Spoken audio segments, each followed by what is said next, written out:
Elle est sans doute la plus jeune patiente du village d'Égey. À 15 jours seulement, elle rencontre son médecin, le docteur Guy Berthaud, à 2 pas de chez elle. Toute l'année, le cabinet médical accueille les 1500 habitants de la station, ceux de la vallée et bien sûr les touristes. Mais cette année, le mois de janvier ressemble au mois de novembre. L'activité est en baisse de 65%. 3 médecins travaillent au lieu de 6. On a du matériel, on a un plateau technique important, matériel d'échographie, de radiographie.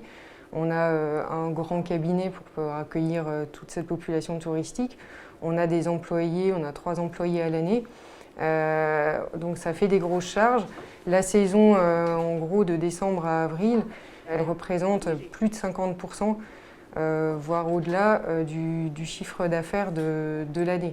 Donc c'est grâce à cette saison qu'on peut être là toute l'année. Une inquiétude d'autant plus grande que les 300 médecins de montagne passent sous les radars de toutes les aides pour le moment. Les aides de la sécurité sociale du printemps dernier attribuées à tous les médecins qui avaient dû fermer leur cabinet n'ont pas été reconduites puisqu'officiellement, les médecins peuvent bien travailler. On n'est ni dans les aides de la caisse primaire qui actuellement ne sont pas prévues. On ne rentre pas non plus dans l'ensemble des aides du fonds de solidarité. Les médecins, il y a des déserts médicaux partout en France, donc on pourra rebondir. D'accord ? Par contre, si on part, la population locale n'aura plus personne pour être soignée. On se situe quand même à 30 km de l'hôpital. Les confrères de la vallée sont eux-mêmes débordés. Voilà. Et donc le risque à court terme est pour la population locale et à moyen terme également pour la population touristique, parce que quand les stations vont se remettre en marche, on espère le plus rapidement possible, s'il n'y a plus de cabinets médicaux, ça va être très très compliqué. Près de 1000 mètres plus haut, à Avoria, le cabinet médical aussi tourne au ralenti. Avec 50 habitants à l'année, l'activité est en baisse de 90%. Habituellement, en janvier, une quinzaine de personnes, médecins, infirmières, secrétaires, accueillent une petite centaine de patients.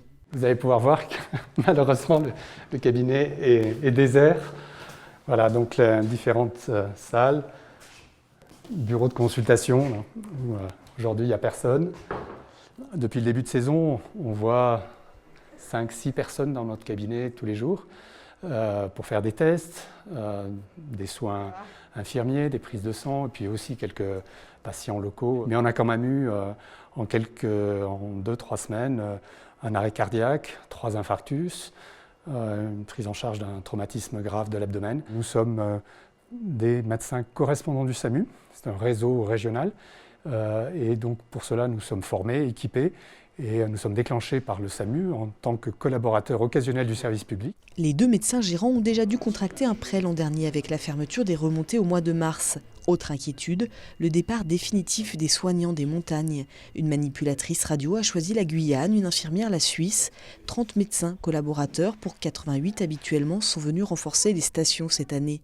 Le modèle des cabinets de montagne vacille. Pourtant, l'hiver, ils soignent 95% des blessés du ski, évitant ainsi leur hospitalisation.